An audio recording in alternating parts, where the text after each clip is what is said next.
Okay, so we're going to go ahead and we're going to jump into this. Today, we are going over Docusign templates and how to make them and how to fill them out. Todd, Warren, San Angelo, you helped me out figure this out last week. I'm very thankful for that. So shout out to you. Appreciate it. And when I say you helped me figure it out, he came to me with the problem and we figured it out together. And it was pretty awesome. Nice teamwork that we did. So today we're going to teach it to the whole world. We're going to show you how to use templates in Docusign.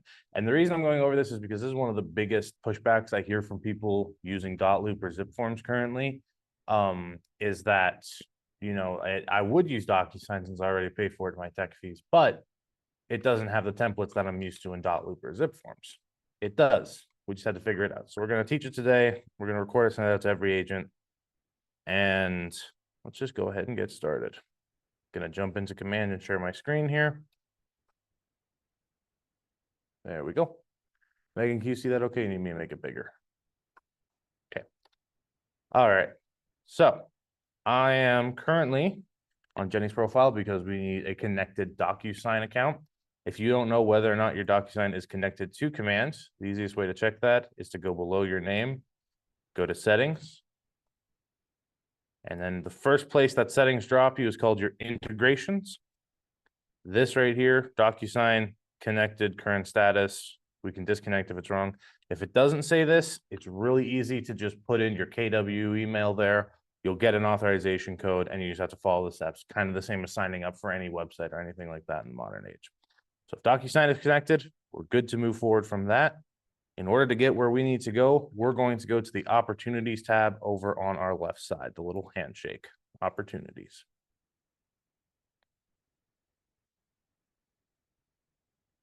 It's going to spin up. And what we are going to do is we are going to create a dummy opportunity just so that way we can get into Docusign. If you already have a dummy opportunity, go ahead and use that. I honestly always kind of recommend people use a dummy opportunity with like no money put in or anything like that, so it doesn't mess up your pipelines. But it's a good way to just access Docusign the normal way and get to where you're used to seeing in Docusign, but not actually be using a current opportunity and potentially mess anything up in there. So I'm going to make a listing for client Fred. Oh, we got caps lock all funny. Fred Flintstone.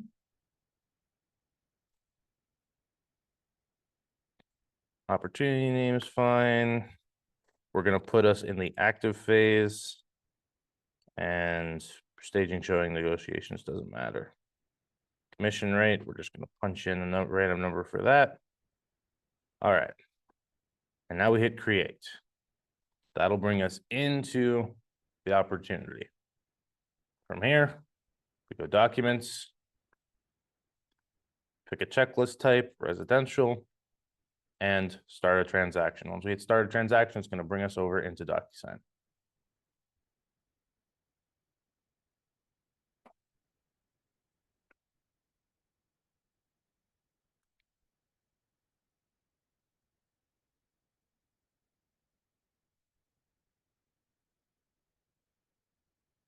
There's an add button.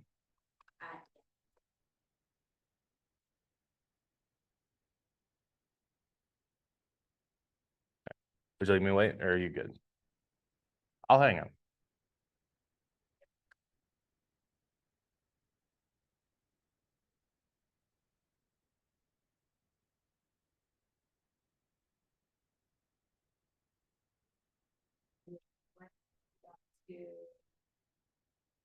Go to documents, select your checklist type, and then hit start transaction, and it'll pull you into Docusign. Uh-oh. The checklists are all the same. Residential, commercial, lands, we just have it under one. Start a transaction at your top right. Should pull you straight into Docusign.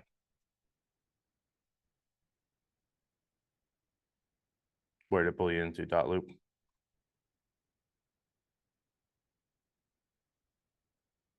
Okay.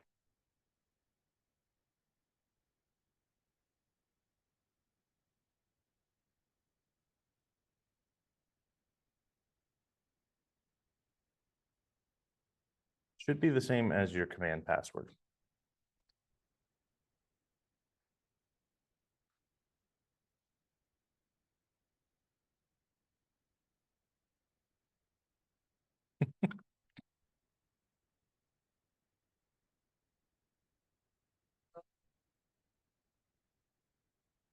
I don't want to leave you behind. We're all right.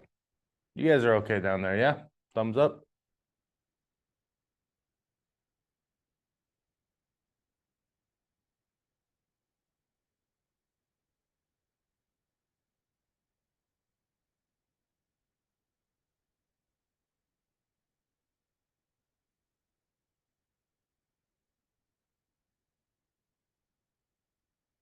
Here's something I'll run over since Megan's catching up.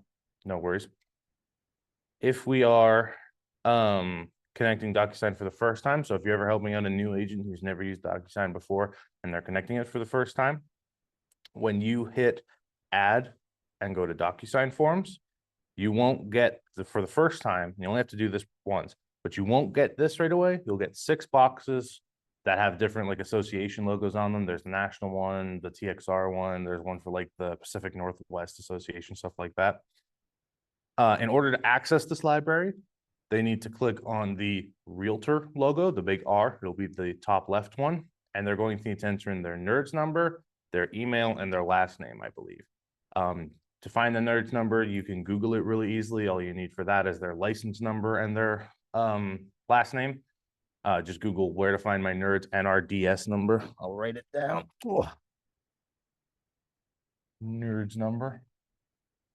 NRDS. It's not the number of how many Dungeons and Dragons minifigures you own. That's your NERDS score, not your NERDS number. NERDS number, National Realtor Database System. I have no idea what the acronym actually is, but the NERDS number and their email and their last name, and then they'll finally have access to this. If we have a new agent and they're having troubles that you guys know of, send them to me because I can set this up really easy for them and get with them. It takes 2 minutes to do. So, there's something to show you guys about if you're ever helping new agents. Hey, Haven. Are we there, Megan?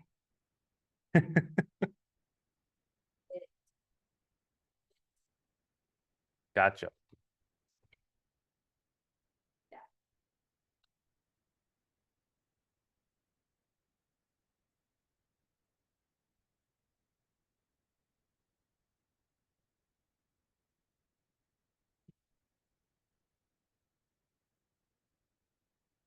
Depends on how y'all are doing transactions and stuff like that. Y'all just do it through her account?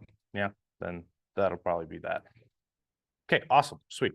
So now that we're here in Docusign in our room, we're going to go ahead and select My Documents up at the very top. From My Documents, we can create a new packet. Now it also says new templates down here, but those new templates aren't necessarily accessible. So we're going to make things super easy and we're going to make a new packet. And Jenny, I'm using her DocuSign for this. She's already got a listing packet. So we're going to go ahead and make this a buyer packet. Hit continue. Select library. We're going to pull in both TXR. We're going to pull in TXR. You selected. And now we're going to go ahead and we're going to select any buyer contracts that we would need to fill out. So a good one is, and I hate that I'm not an agent, but I'm working on it. What's the buyer's representation form called? Is it just buyer's rep? Let's pull up.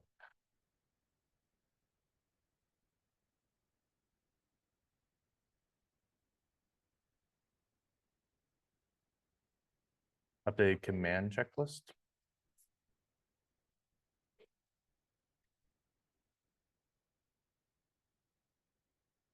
We do have an updated compliance checklist. I will get it to you. Tessie has it at the front desk.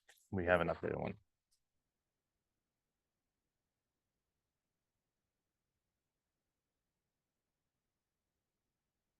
Okay, here we go. Residential buyer tenant rep short form. We can select this. And we can make it required, yes or no, if we need to. And we can also preview this to make sure it's the right one. We're going to go ahead, we're going to hit save. You can also select at this point as many as you want. So if you want to add a bunch of folders to this packet, again, I'm just not a realtor, I just don't know what is needed all at once. So this is just example. Best practice would probably be take all of the files you would need in a buyer's packet and put them all into the packet at once. You can always use these little 3 dots on the side, edit the packet, and add more forms to it. But it's easier to just throw them all in at once. So let me get back to that spot.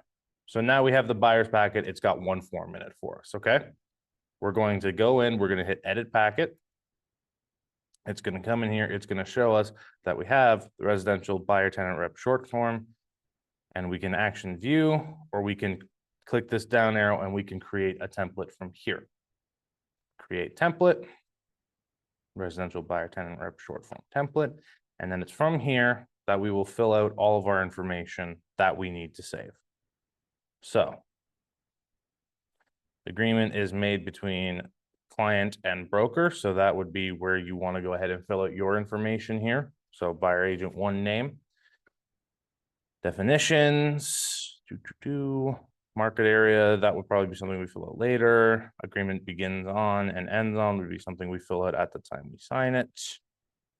If your normal broker compensation is something that you don't really change, then that's available. And then printed name, associate's name, the license numbers, you guys can all fill out here. So once we fill out everything, we can go ahead and save and close.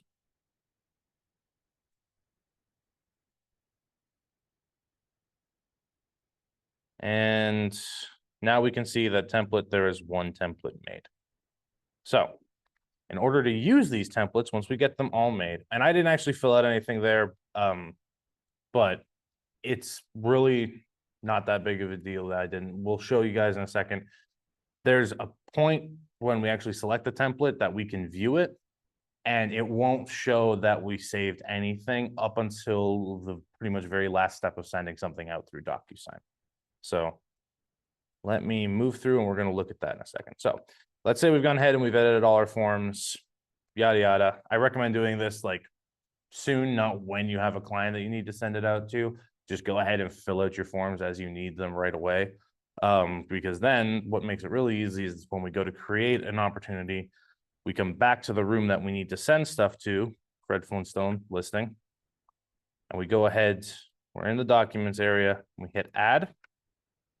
We still go to DocuSign forms, same as before, but now we'll have, see here, we have a buyer's packet, and here's our short form that we added to that packet. Now, when you click on this, it'll check mark, and then a little template option will come up. Select down on that, TXR residential buyer tenant rep short form template, which also means if for some forms you guys need different templates written out for different reasons, you guys can go ahead and make as many templates as you need. I don't believe there's a cap on them. The only thing I would recommend is as you're going through, make sure you're naming them, because otherwise they're all going to say residential buyer tenant rep short form template 1, template, and it's going to be impossible to tell them apart. So just make sure you're going back and you're naming them, or when you're editing them the first time you name them. So I'm going to select this template, and we're going to hit add selected. And then that's just it. Now, if I had filled that out, all of that information is here on this one. And to show you, I'm actually going to use a different one that we've already done before. You guys remember those old baking shows when they pulled out the cake? I made this one previously, and this is what it's going to look like. That's what we're doing here. I've got, of all things, a bed bug addendum. This is what Todd and I were playing with. So I've got the template here for it, the bed bug addendum. I'm going to add selected. And now to send this out to whoever needs to sign it, we're going to check box this here and then create envelope. That's one way to do it. That's the quickest way I find to do it, because it allows we can check both things if we want to, and hit create envelope as opposed to going to envelope, creating an envelope, then coming back and adding things. Just check box these, hit create envelope up here. It's the little pen symbol. Who are we sending this to? We're just going to do because we have a buyer and a listing contract here, it's all crazy. Actually, this is a lease contract. Let's just do one contact landlord. This is just for example purposes, but y'all will fill this out to whoever you're actually sending it to.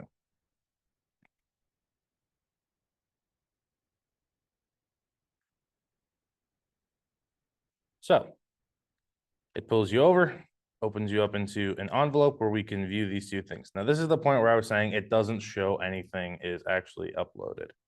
So on this one, I've got the buy, printed name, firm name, all this stuff filled out down here, but it's not going to show because that's just the way this one goes. This is just really to view what the document is. For some reason in Docusign, it doesn't show the template filled out, but have faith that we did select the template and therefore the template will be there. We're going to add in the people who we need to send this to.